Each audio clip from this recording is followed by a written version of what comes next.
You're listening to Civic Media. You can tune into any of our live shows on any radio station across the state with the Civic Media app. Find us in your phone's app store and listen anytime, anywhere. This is your WLAK Daily News Roundup for Lake Air, 107.5 FM and 1260 AM in Amory.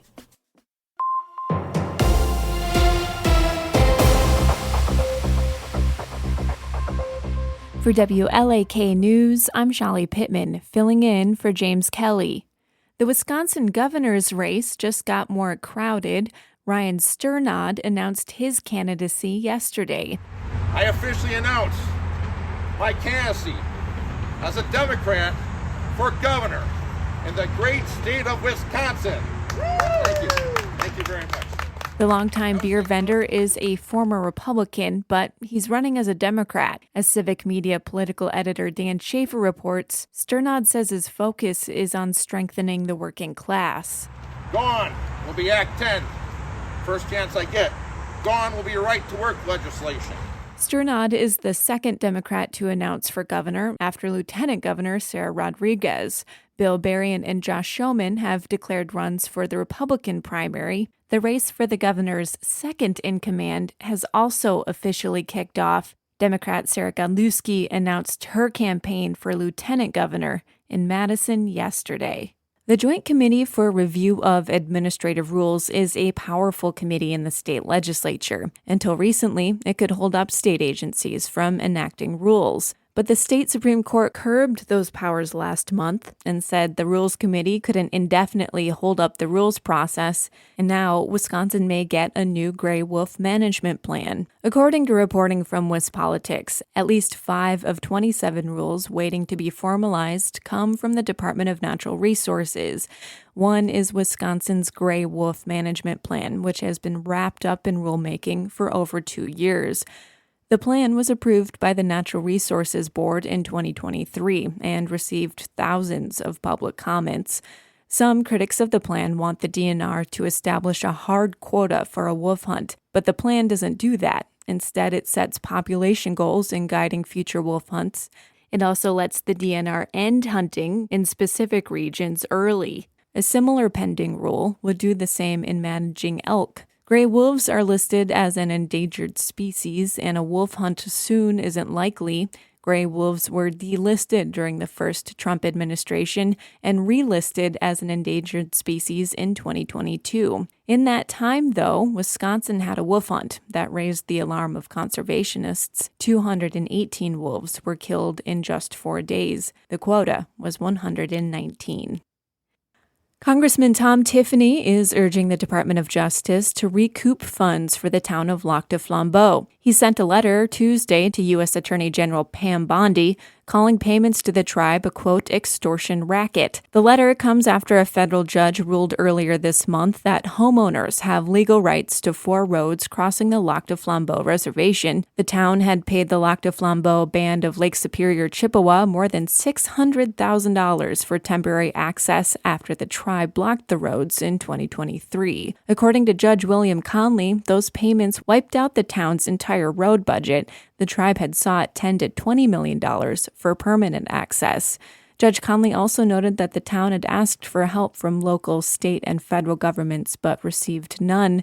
The tribe says it has sovereign authority over its lands, treaty rights that are more than 150 years old. Dunn and Waushara counties are hub zones. That's an official designation from the Small Business Administration. It allows businesses in these zones to get preferential treatment when competing for federal contracts. Individual census tracts in Douglas, Grant, Greene, and Wood counties are also hub zones. Same for Florence and Sawyer counties, which were again certified. Previously, the SBA denied Governor Evers' request to make Douglas County eligible during the closure and replacement of the John A. Blatnick Bridge between Superior and Duluth. It's expected to cost about $1.8 million, and that closure, expected to come in 2027, could create economic losses while it's closed for years. A cold case on the border of Minnesota has been solved thanks to the work of a nonprofit. In 2002, a group of Boy Scouts in the woods came across a woman's skull in Holton. Her identity has been unknown since then. In 2021, the St. Croix County Sheriff's Office brought the case to the DNA Doe Project. The national group works to identify remains, and after a partial match led investigators to a woman in Sweden, they started building out her family tree to arrive at a name. And now we know. Her name is Alice Peterson. She was a 92-year-old resident of Stillwater. She died of natural causes in a St. Paul hospital a year before her skull was discovered. For WLAK News, I'm Shali Pittman. More news anytime at WLAKradio.com and civicmedia.us.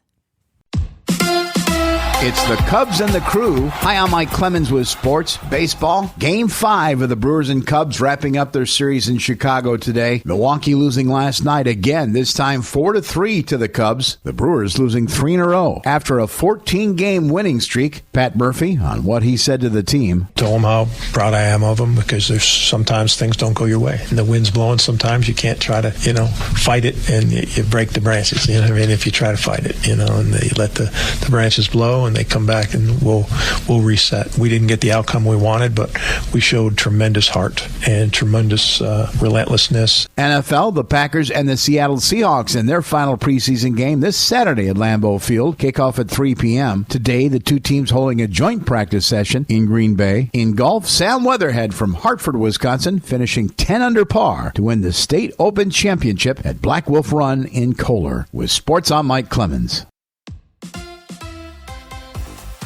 On your entertainment beat, I'm Pete Schwaba. You can never have enough comedy, and if it's cringe comedy, that's even better. Tim Robinson's Friendship had a decent showing at the box office thanks to a limited theatrical release, and will now be available to stream. In the A24 studio film, Robinson's character is new in the hood and just wants to make a friend, and it ends up almost destroying 2 lives. Brian Baumgartner played Kevin Malone for the entire run of NBC's The Office. He weighed in recently about the new Office spinoff, The Paper, headed by the same producers as The Office. According to the New York Post, so far the only cast member from the original Office scheduled to make an appearance is Oscar Nunez. Baumgartner says the show looks fantastic and he would happily reprise his role as Kevin if show creator Greg Daniels came calling. The Paper will premiere September 4th on Peacock and is shot in similar mockumentary style. If you love big action movies but insist on watching these cinematic treasures on the small screen, you're in luck. Mission Impossible: The Final Reckoning is now available to stream. The 8th and possibly last installment of the franchise starring Tom Cruise is now available on demand on Amazon Prime. If you need to play catch-up, you can stream all 7 of the previous Cruise Mission Impossibles if you have a Paramount Plus subscription. If you loved watching trust fund kid influencer and pretend professional boxer Jake Paul dance around the ring with Mike Tyson amid streaming issues on Netflix,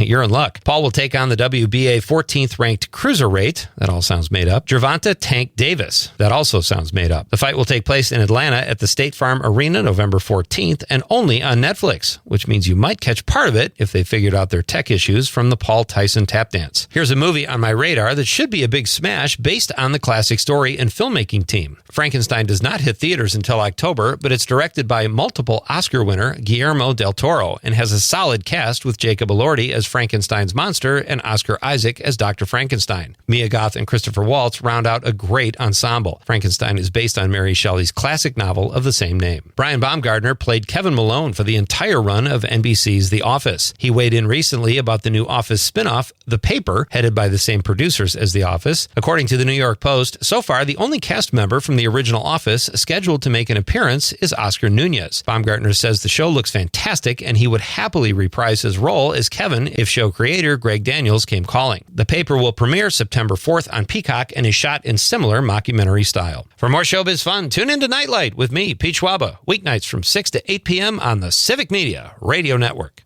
It is going to be partly cloudy today. Our high right around 78 this afternoon. Tonight, partly cloudy. We're going to drop into the upper 50s to low 60s for an overnight low. Tomorrow, lots and lots of sunshine with a high in the upper 70s to low 80s. I'm meteorologist Sean Cable. Outside now, it's 63. That's your WLAK Daily News Roundup from Civic Media. Subscribe to this podcast on Spotify, Apple, or wherever you find your podcasts. Find more news at lakeair.radio. The national news cycle never stops, but it can be hard to find news about your local community. Civic Media is dedicated to providing quality local and state news coverage across Wisconsin. With the Civic Media app, you can get notifications about local stories that matter to you and your community. Find the free Civic Media app in your phone's app store and choose notifications from the menu to tell us what kind of news you want to hear about.